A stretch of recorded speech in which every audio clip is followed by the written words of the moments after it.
आज जो टॉपिक हम पढ़ने जा रहे हैं वो है इंट्रोडक्शन बायोस्टैटिस्टिक्स।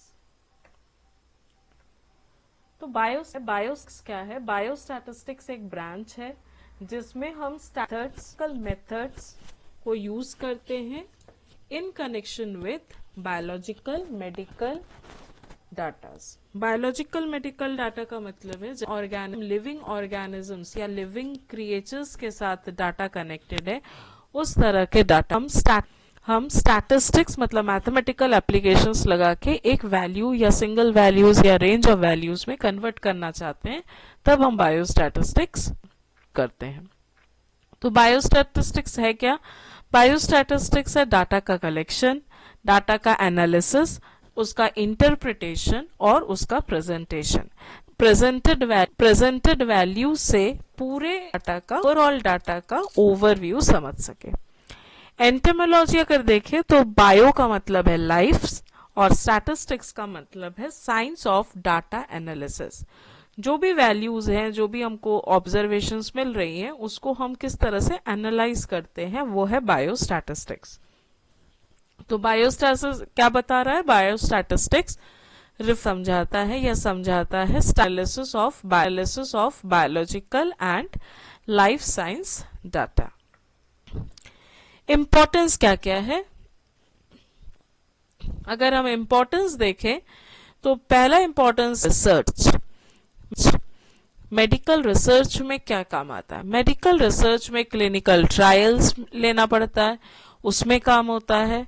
टेस्टिंग, कोई नया दवाई बना है, उसका इंटरप्रिटेशन, उसका रिस्पॉन्स क्या आ रहा है, कैसा आ रहा है, उसके इंटरप्रिटेशन के लिए यूज होता है। इवेल्युएटिंग ट्रीटमेंट इफेक्टिवनेस, अगर कोई ट्रीटमेंट चल रहा है तो उस ट्रीटमेंट का इफेक्टिवनेस कितना है, कि वो काम कर रहा है कि नहीं कर रहा है, और काम कर रहा है तो कितना काम कर रहा है, वो भी हमको स्टैटिस्टिकल वैल्यूज बता देते हैं। पब्लिक हेल्थ में अगर कोई डिजीज हुआ है या कोई डिजीज का आउटब्रेक हुआ है, जैसे अभी कुछ साल पहले कोविड आया था, तो कितने पर्सन्स है जो इन्फेक्टेड है, कौन से एज ग्रुप के इन्फेक्टेड है, ये सबके कॉम्बिनेशंस लगा के हम एक ओवरऑल डाटा, तो वो है हमारा हेल्थ केयर में। उसी के तरह साथ हम रिस्क फैक्टर्स भी निकालते थे। जब आप कोविड चल रहा था तब आप जा रहा था कि इतने एज के ऊपर के लोगों को या इस एज से कम वाले लोगों को ज्यादा सेंसिटिव उनके लिए काफी रिस्क, या डायबिटीज वाले पेशेंट्स को काफी रिस्की हो रहा था। तो ये सब रिस्क फैक्टर्स का कैलकुलेशन, ऐसा नहीं है कि हमने कुछ भी एक सोचा और उस सोच को हमने एज अ न्यूज फ्लैश कर दिया, नहीं। इन सब के पीछे बायोस्टैटिस्टिकल एनालिसिस है। जो ऑब्जर्वेशन मिले थे, जब पेशेंट्स को कलेक्ट किया गया, देखा गया, एज ग्रुप देखा गया, तो किस पेशेंट के एज ग्रुप या कौन से एज ग्रुप में ज्यादा इफेक्टेड है, उसको देख के बारे में कंफर्मेशन दिया गया। प्रेडिक्टिंग हेल्थ ट्रेंड्स में आप समझ सकते हैं कि कौन से एज ग्रुप के लोग ज्यादा अच्छे से हेल्दी है और कौन से एज ग्रुप में कौन सी बीमारियां स्टार्ट हो रही है, पहले कौन से एज में बीमारियां स्टार्ट होती थी, अभी कौन से स्टार्ट हो रही है। तो ये सारे वेरिएशंस हम पब्लिक हेल्थ में पढ़ते हैं। जेनेटिक्स, जीनोमिक्स, ये है जेनेटिक वेरिएशन और उससे के बारे में जेनेटिक्स आपको पता है कि क्या है डीएनए के कंपोज पे क्या क्या चेंजेस है, और उस चेंजेस के कारण क्या वहां पे कोई बीमारी जुड़ रहा है या कम हो रहा है, वो भी आपको मैथमेटिकल वैल्यूज ही मिलेंगे, जिससे आपको आगे डिपेंड करके आगे चलना।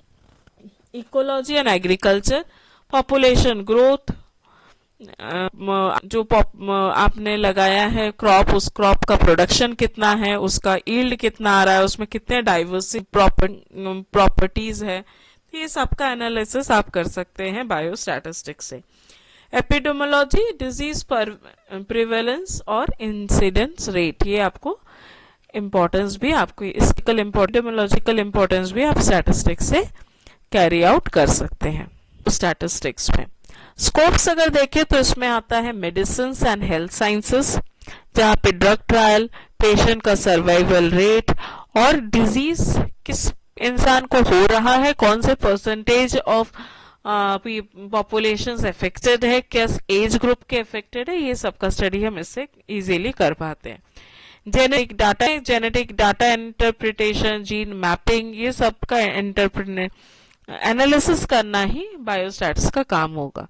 एनवायरमेंटल स्टडीज में अगर हम पॉल्यूशन का इफेक्ट देखना, कोई नैनो पार्टिकल्स हमने डिजाइन किया है जिसके एनवायरमेंट में प्योरिटीज बढ़ रही हैं और इम्प्योरिटीज को वाटर ट्रीटमेंट में हम नैनो पार्टिकल यूज कर रहे हैं, तो कितना नैनो पार्टिकल्स कितने पॉल्यूटेड वाटर को प्योरीफाई कर रहा है, तो ये सब भी हमारे पास कैलकुलेटेड वैल्यूज आते हैं, जिस वैल्यूज में नहीं पड़ता है। पॉपुलेशन स्टडीज, इसमें डाटा एनालिसिस आता है, फर्टिलिटी फैक्टर्स, मोर्टेलिटी रेट्स, ये सारे बायोस्टैटिस्टिक्स के हेल्प से ही हम डिसाइड कर पाते हैं, क्योंकि हमको एक ह्यूज नंबर ऑफ डाटा को बहुत मिनिमाइज एक नंबर पे, सिंगल नंबर या वन रेंज ऑफ नंबर्स पे हमको कन्फाइन करना होता है, इसीलिए हमको बायोस्टैटिस्टिक्स लगाना पड़ता है। कल्चरल रिसर्च में आता है क्रॉप इंप्रूवमेंट और यील्ड एनालिसिस। अगर हमने कहा कि हाँ ये फर्टिलाइजर्स बहुत क्रॉप के लिए बहुत बेनिफिशियल है, तो कितना क्रॉप प्रोडक्टिविटी बढ़ रहा है वो भी आपको एनालाइज करना होगा। अगर आप एनालाइज कर पा रहे हैं, आपका वो रिकॉर्ड में इम्प्रूवमेंट, और उस इम्प्रूवमेंट से हम समझ सकते हैं कि हमारा स्टैटिस्टिकल वैल्यूज इम्प्रूव हो रहा है, मतलब एक्चुअली में इम्प्रूवमेंट है। नेक्स्ट आता है ऑब्जेक्टिव्स ऑफ बायोस्टैटिस्टिक्स।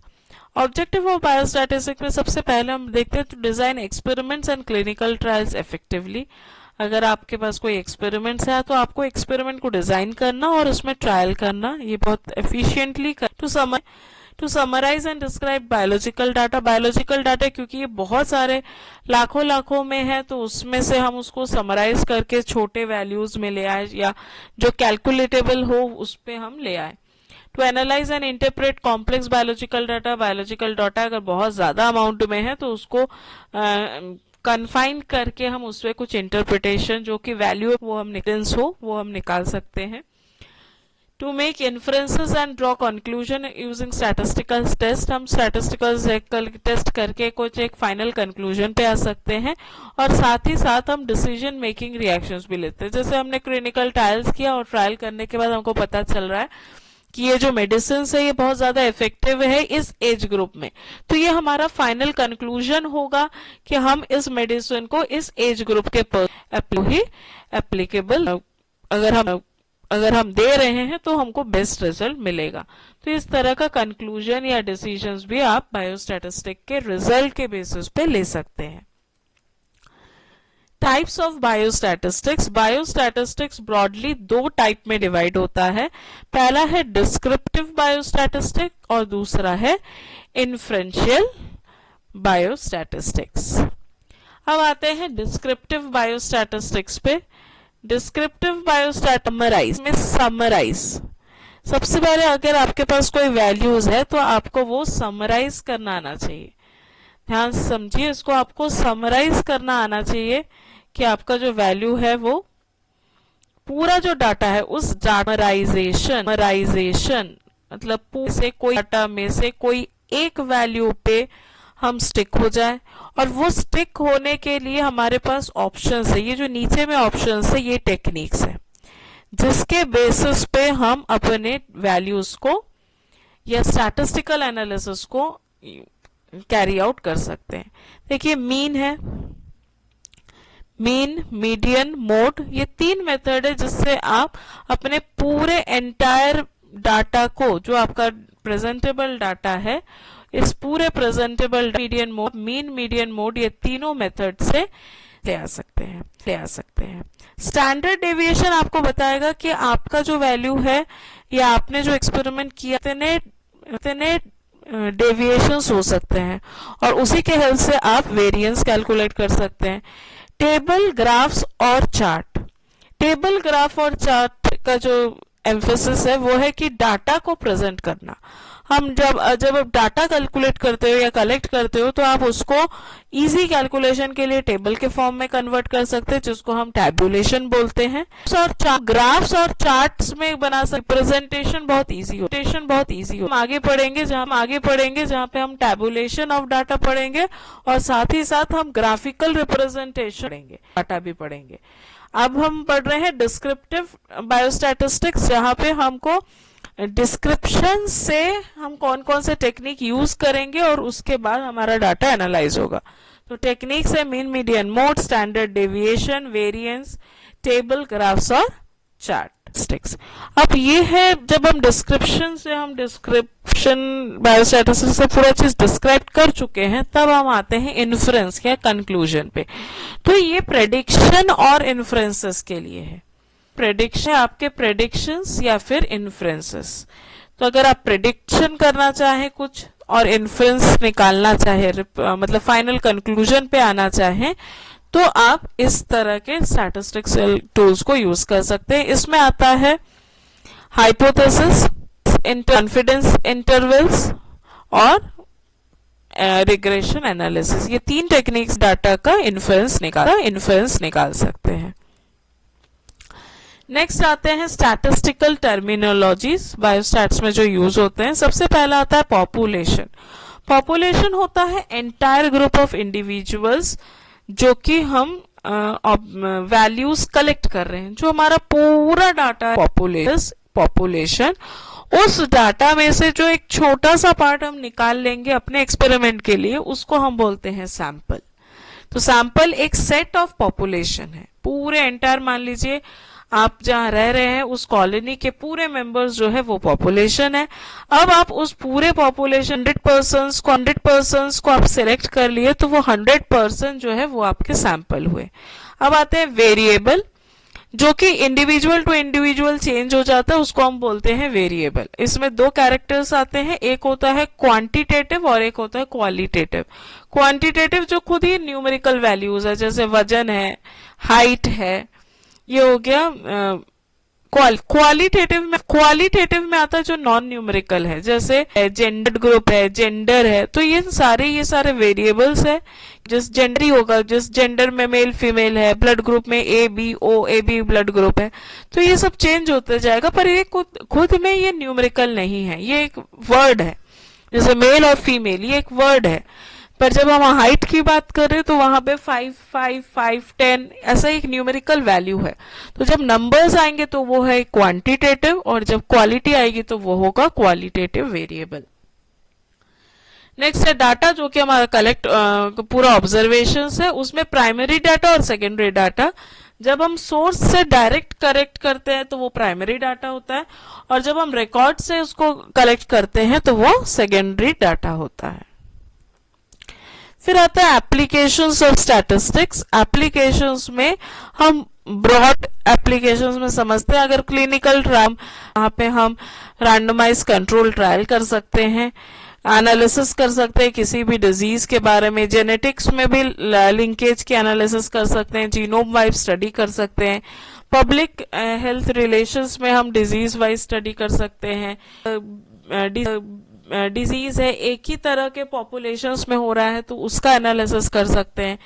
और एग्रीकल्चर में क्रॉप यील्ड और एनवायरमेंटल इफेक्ट्स में हम इसको कैरी आउट कर सकते हैं। फिर आता है बायोस्टैटिस्टिकल टेक्निक्स। कौन से टेक्निक्स हम यूज करते हैं? इसमें आता है मेजर्स ऑफ, जब हमको पूरे वैल्यू का एक सेंट्रल वैल्यू निकालना होता है तो उसमें आता है मीन, मीडियन और मोड। मेजर्स ऑफ डिस्पर्शन में आता है रेंज, वेरिएंस और स्टैंडर्ड डेविएशन। प्रोबेबिलिटी और डिस्ट्रीब्यूशन में आता है नॉर्मल डिस्ट्रीब्यूशन और बाइनोमियल डिस्ट्रीब्यूशन। हाइपोथेसिस अगर टेस्ट करना है तो उसमें आता है नल या फिर ऑल्टरनेटिव हाइपोथेसिस। साथ में आता है T test, chi square test और एनोवा। फिर आता है कोरिलेशन एंड रिग्रेशन एनालिसिस, जिसमें हम पढ़ते हैं Pearson correlation coefficient, linear and multiple regression models. ये है बायोस्टैटिस्टिकल टेक्निक्स, जिसको हर एक पॉइंट को हम डिटेल में डील्स करेंगे आने वाले वीडियोस पे। अब आते हैं इंपॉर्टेंस। अब जैसे समझ चुके हैं कि ये हमको किसी भी ट्रीटमेंट, किसी भी एक्सपेरिमेंट के रिजल्ट के एनालिसिस में हेल्प करेगा। उस एनालिसिस से जो भी हमको डिसीजन लेना है उस डिसीजन लेने में हेल्प करेगा। साथ ही साथ उस एक अगर कोई मॉडल डिजाइनिंग कर रहे हैं या कोई एक्सपेरिमेंट डिजाइन कर रहे हैं, उस डिजाइनिंग को और अच्छे से इम्प्रूव करना और उसको नए मॉडल्स में कन्वर्ट करना या कोई स्टैटिस्टिकल मॉडलिंग कर देना उसका, तो इन सब में हमको स्टैटिस्टिक्स हेल्प करता है। तो हम फाइनली कंक्लूजन देखते हैं। कंक्लूजन में हम देख सकते हैं कि ये हमको बायोलॉजिकल डाटाबेसेस पे को एनालाइज करने में हेल्प करेगा, बहुत इंपॉर्टेंट रोल प्ले करता है, क्योंकि आप हर एक पर्सन, पॉपुलेशन के हर एक पर्सन को आप तक वहां तक पहुंच ही नहीं सकते हो कि आप उस डाटा को उस एक एक पर्सन के इंडिविजुअल रिकॉर्ड से आप वेरी करते रहें। तो हमको बहुत जरूरत है कि पॉपुलेशन से हम सैंपलिंग करें और सैंपलिंग से फिर हम आगे उस पूरे पॉपुलेशन का एक ओवरऑल डाटा इंटरप्रिटेशन करें। तो इन सब के लिए हमको बायोस्टैट्स की जरूरत पड़ती है। आशा करती हूँ कि आप लोग को समझ में आया होगा कि बायोस्टैट्स का इम्पोर्टेंस क्यों है और क्यों हम लाइफ साइंसेस में भी बायोस्टैट्स पढ़ते हैं। अगर आपको कोई क्वेश्चंस पूछना हो तो आप कमेंट सेक्शन में बिल्कुल पूछ सकते हैं। Thank you.